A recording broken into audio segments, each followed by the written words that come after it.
Hey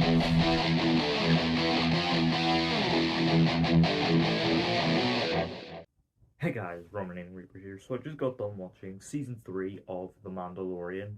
I really like this show. It's a lot of fun, really entertaining. Space western that, feels quite distinct in the overall Star Wars franchise, but also does a good job of tying itself into the larger world. So yeah, I was excited for season 3 to see the continuing adventures of Din Djarin and Grogu. But is it as good as those first two seasons? Let's find out. So following on from the events of season 2, Din Djarin seeks out his redemption by heading to Mandalore and heading down to the mines and seeking out the living waters. Meanwhile, Bo-Katan is tasked with helping to rebuild Mandalorian civilization, and an old foe is plotting something from deep within the shadows. So Star Wars TV-wise has been in a really strong place lately, thanks to things like Andor, which I bloody loved, and Tales of the Jedi, which is getting a second season fairly soon. So, what was there not to be excited about with another season of The Mandalorian, which has been one of the flagship Star Wars shows? Unfortunately, I was quite disappointed with season 3. It's not awful by any means, far from it, but for some reason, the magic feels like it's gone. And I think this might be down to the fact that Favreau largely wrote this series solo. Dave Filoni wasn't involved because I believe he was writing Ahsoka at the time. And it kind of shows because the writing and overall plotting feels strangely haphazard. Like, don't get me wrong, the core plotline of the Mandalorians rebuilding their civilization and like us and we all learn about their culture, that's interesting. And when the show chooses to focus on that, that is when it's at its strongest. The problem is there are entire episodes here that are essentially just side quests that don't feel like they are contributing much to the larger narrative. Like episode 1 is a side quest which ultimately is resolved by the end of the episode and doesn't contribute much. Well, until it kind of does later on. Episode 3 is essentially just a weird detour where they try to be Andor but not as good. And well, we'll just not talk about episode 6 because that was the real low point of this show. Not a good episode. And it's a shame because largely the rest of the episodes here have been pretty decent to good. Episode 2, episode 4, the finale were all pretty good.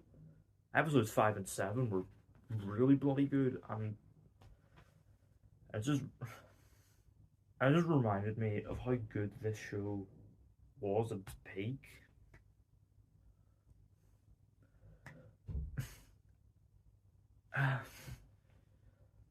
And also something that's kind of weird in regard to the plotting is Din Djarin himself. He feels like he's taken kind of a back seat in his own show.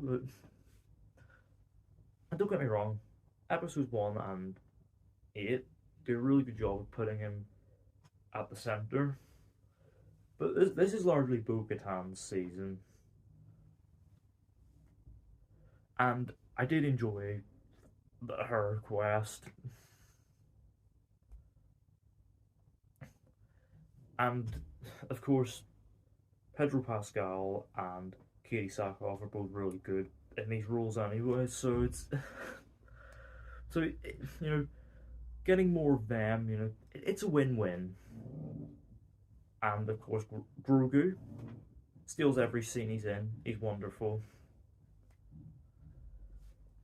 And and when he is featured, Giancarlo Esposito is really good as Moff Gideon.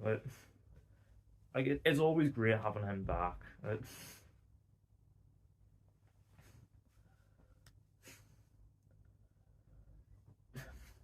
Where I feel the show slightly makes up for its slightly haphazard plotting and writing this time around is in its visuals and action, because there are some really good set pieces here.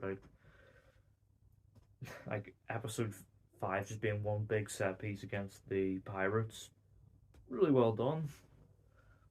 Episode 7 and 8 with set pieces of plenty, really bloody good. And like the visuals are, generally pretty strong. Like, the set design, the costumes, it's all wonderful. It's Star Wars, but the visual effects, like the digital stuff, feel weirdly sloppy. Like, like there are instances here in this season of really weirdly obvious volume, like, which is weird because this show pioneered volume, and they've just kind of forgotten how to use it. And there's also and they've also at times kind of forgotten how to shoot an action scene and just shooting locations in this show, because there are some shots here that straight up just look like ass, and I don't know if it's the cinematography or if it's the obvious volume and CGI. Like, there's some really terrible CGI fire in the finale. Just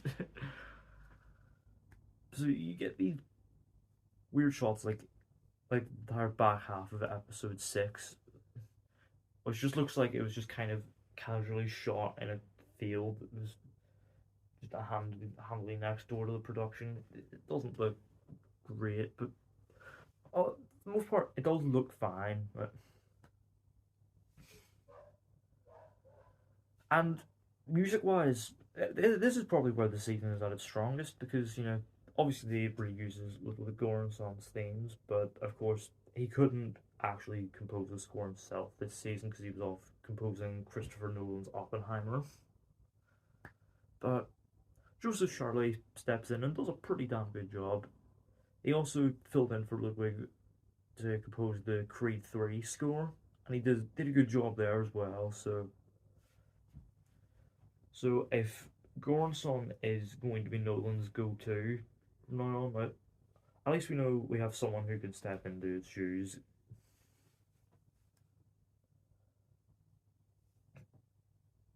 And I'm kind of struggling here because if my thoughts here seem largely negative, they're not. It's just I'm quite disappointed because this could have been really good, but alas, it feels kind of hit or miss. Like it hits slightly more than it misses, obviously. So it does lean more toward the positive side, but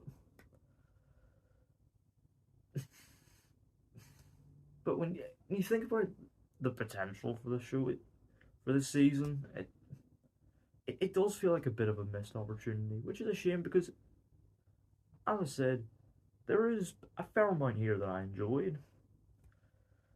It's just the lows are just as noticeable as the highs in some instances.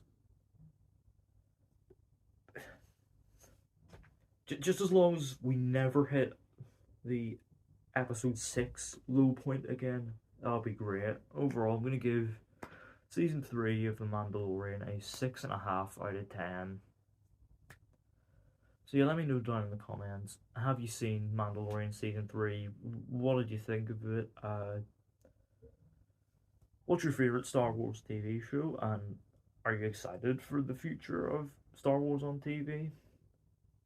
And are you excited for potentially more of Din Djarin going forward? Because, well, the finale did leave it open for that. So let me know that down in the comments. Don't forget the thumbs up button if you enjoyed. Don't forget the subscribe button if you're new, and don't forget to turn on post notifications so you don't miss an upload.